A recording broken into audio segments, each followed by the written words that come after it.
Matam ak Ranérou foofu la ko bëgg a def ndax ma bëgg a leeral benn mbir nag mbir mi du affaire u nett ku bandum nañu bàyyi wax yooyu waa Fuuta bu leen neexoo ñu voté 100% Macky Sall am nañu sañ-sañ bi ñun du gañe nañu Casamance gañe nañu Ndakaaru gañe nañu feneen ak feneen kenn ku ne am nga sañ-sañu voté neex homme politique day am base Sine mu ngay voteel Macky Sall boobu ba léegi Saloum mu ngay voteel Macky Sall boobu ba léegi Casamance mu ngay voteel Yewwi Bawol ma ngay voteel Wallu ak Yewwi problème kon buñ fi wax ay waxu nett ku bandum wala yu demee noonu ku ko wax tooñ nga nit ñi mais na yéeme ci mbir mi mooy waa Fuuta voté lu ñu Macky Sall léegi fépp foo xam ne vote bi jaar na yoon mooy administration signé na ñun suñuy représentant signé ñoom seen représentant signé am na ci bureau de vote yoo xam ne ñun ñoo ko gagné am yoo xam ne ñoom suñ ko gagné écart yu ndaw la ay 20 voix 25 voix kon le Fouta a tourné le dos à Macky Sall li xew c'est une entreprise de fraude massive boo xam ne ay hommes politiques ñoo ko organisé ça n'a rien à voir avec le Fouta corruption achat de vote fépp la am ci Sénégal fépp la am amul benn fenn fu mu des fépp la am kon nañu bàyyi yenn wax yi surtout ci réseaux sociaux yi naan waa Fuutanke yi la nangam déedéet wax naa ko keroog bu ñuy tëj suñu meeting bi ñoo na nee naa man ñi may gën a gërëm mooy waa Fuuta ndax léeg-léeg def fa opposition moo gën a jafe fépp ci Sénégal dinañ la menacer dinañ la persécuter dinañ la ak yeneen kon yooyu dañu ne c'est des hommes politiques ñoo organisé avec certainement la complicité de l'administration un système de fraude mais ça n'a rien à voir avec le Fouta loolu la ñu bëgg a wax ma ne tentative boobu nga xam ne dañoo bëgg a confisquer suñu vote loolu la ñu ne duñ ko nangu ki may njëkk a lancer appel nag mooy président Macky Sall moom ci boppam dafa am fu mbir di toll un homme doit savoir être grand surtout nag boo nekkee homme d'État un homme doit être républicain doit rester au-dessus de la mêlée parce que àdduna du dul jeex amut dañ koo jox moom nguur même buñ ko joxee ñëpp de d'accord ni votel nañ ko président Abdoulaye félicité ko def passation dem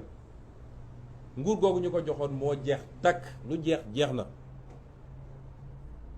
li ci des mooy qu'il fasse preuve de dignité et de grandeur parce qu'il n'est jamais trop tard ñu bëri jàpp nañ ni il n'en est pas capable te acte yi mu posé boobu ba léegi loolu lay firndeel mais man jàpp naa ni il n'est jamais trop tard qu'il fasse preuve de dignité et de grandeur on sait ce qu'il vit et ce qu'il ressent parce que ñun ñëpp mus nañu dem élection ñàkk ko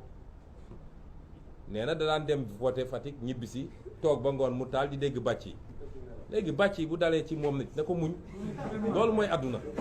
on ne peut pas gagner tout le temps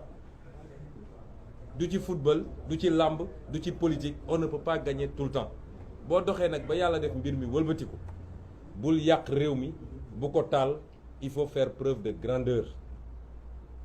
parce que moom tey li mu war a xool mooy nu muy def ba yeggali ci jàmm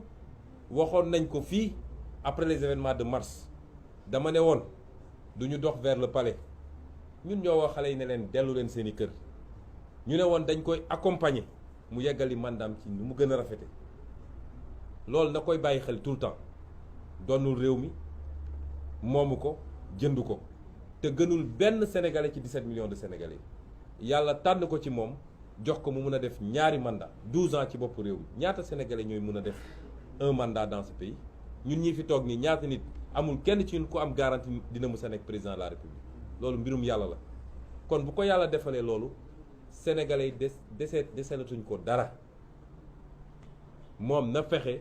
ba rafetal mbir mi ci ni muy demee waaye ci loolu muy def it ñuy wax waa justice sénégalaise parce que moment yi ñuy toll nii responsabilité justice daf ci kaw daf ci rëy torop dama wax sànq bi ñuy waxtaan ak ñoom Déthié Fall dama leen ne gis nga magistrat bi toog fii naan day jël décision créer benn atmosphère de solennité bëgg a gëmloo nit ñi non fii c'est la justice c'est pas la politique ba pare di jël décision boo xam ne décision politique la na xam ni ñun li ñu daj ci mbir mi ñun ñoo sumb politique ñun ñoo joxe suñu caution ñun ñoo def suñu investiture ñun ñoo dem defi campagne dans des conditions extrêmement difficiles ñun ñoo woo Sénégal yi ni leen gën leen voter ils n'ont qu'à nous respecter la justice n'a qu'à nous respecter acteur politique yombul de te ñun ñooy système politique bi bu ñu fi nekkuloon politique du am kon nañu doxal yoon ñoom ils sont les garants de la stabilité de ce pays te chaque fois wax naa ko saa su problème amee ci réew mi bay waaj a tàkk li am fii temps yële ba ay nit dee ci lan la foog nga ni su justice defuloon li mu def tey nit di bakkan dina ci ron du am pourtant ñaari nit la ñetti nit juróomi nit suñu paree dem toog lekk seen ceebu den naan seen ataaya bàyyi loi li mu wax bàyyi constitution li mu wax dem wax leneen parce que dañ leen def pression di leen def leen loolu nañu delloo ci seen xel parce que réew mi jeexul de commencé gul bay jeex te am na yenn yu fi doon am dootul am ñun menacé wuñu kenn nag mais def lu taal réew mi après toogaat mel ni dara amuloon nga continuer loolu dina jeex ci réew mi kon ñuy lancer un appel à la justice li xew Fouta xam nañ ni loolu du élection il y a pas eu d'élection au Fouta c'est une mascarade te la ko andi yépp mooy ñoom nu ñuy def ba rattrapé wu wax nañ ko suñu communiqué démb parce que ñoom lu ñu def suba ngoon jot fu ñu toog réunion ñun dinañ ko yëg objectif bi Macky Sall sant Antoine Diome mooy fexeel ba egg 82 députés parce que certainement am nañu garantie que dina am kenn peut-être ci plus fort yi peut-être ci suñu biir ñun am na ñu leen garantir ni dinañ leen mottali le 83e peut-être loolu la ñu am moo tax nu ñuy def ba li ñu amul ci liste départementale yi seen quotient seen voix ci quotient yi mënu leen ko may naka la ñuy def bay gonfler les chiffres au Fouta chiffres yooyu moo leen di permettre ñu rattraper 2 députés ou 3 députés loolu mooy exercice bi ñuy def nii moo tax ñu ne justice bi na jël responsabilité am ce qui s'est passé là-bas c'est pas une élection te mënuñu koo nangu wax tamit ni ñoo ngi woo askan wi nag parce que dañoo wax ak Macky Sall jàpp ni pour une fois ñi koy wër di ko nax ne ko yaa fi nekk yaa yor doole koo xam ne 65% lañ la fale woon nga ñëw ne gagné nga 58% yaa 4 ans de cela tey nga ñëw di xëccoo ay 45% ñun on a 1,5 million voix et quelques moom il a 1,480,000 voix et quelques kon xam nga ni kooku te loolu boolewuñ ci yeneen dis yi li ñu am kooku ñàkk na réew mi ña ko doon nax bu dee dese na ko tuuti xel dina xam ni loolu ñii dañ koy dugal rek mais comme dañ ko lancé appel ne ko na dellu si xelam na revenir sur terre lañ ko bëgg wax mooy su ko deful it dinañu fekk fii parce que dafa am yoo xam ne mënul am ci réew mi moo tax ma woo askanu Sénégal à défendre son suffrage par tout moyen nécessaire bu dee dañ ko bëgg a foqati askanu Sénégal la waxal rawatina jeunes yi nañ ñu déglu nag fan yi di ñëw parce que processus bi jeexagul peut-être suba wala gannaaw suba dinañ proclamer les résultats provisoires bu dee dañu maintenir les fraudes de qui sont passées au Fouta dinañ def recours ci conseil constitutionnel waaye nañu askan wi déglu déglu suñu mot d'ordre mais duñu accepter ñu foqati ko du affaire u Aïda Mbodj wala Khalifa Sall wala Déthié wala Moussa Tine wala Maïmouna Bousso wala Cheikh Tidiane Youm affaire u askan wi la c'est le peuple qui a voulu ce changement et qui a voté du mbirum benn nit loolu tam dinañ ko wax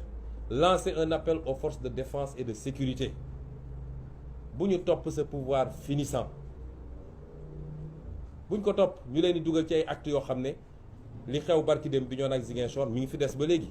te dossier bi duñ ko bàyyi dinañ ko poursuivre ba fu mu war a yegg jusqu'à quand lañ leen di jox ordre ñuy tirer sur des manifestants pacifiques et qui réclament leurs droits loolu tam nañ ci bàyyi xel lancer également un appel aux militants même de Benno Bokk Yaakaar su dee dese na leen benn once de patriotisme bu ñu topp lii ñu leen bëgg a dugal parce que ñoom xam nañ ni ils sont sociologiquement minoritaires dans ce pays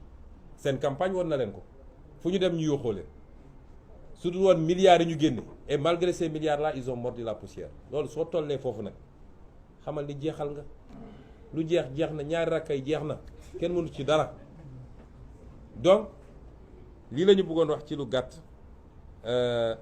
di gërëm askan wi yëpp di delluwaat gërëm askan wi yëpp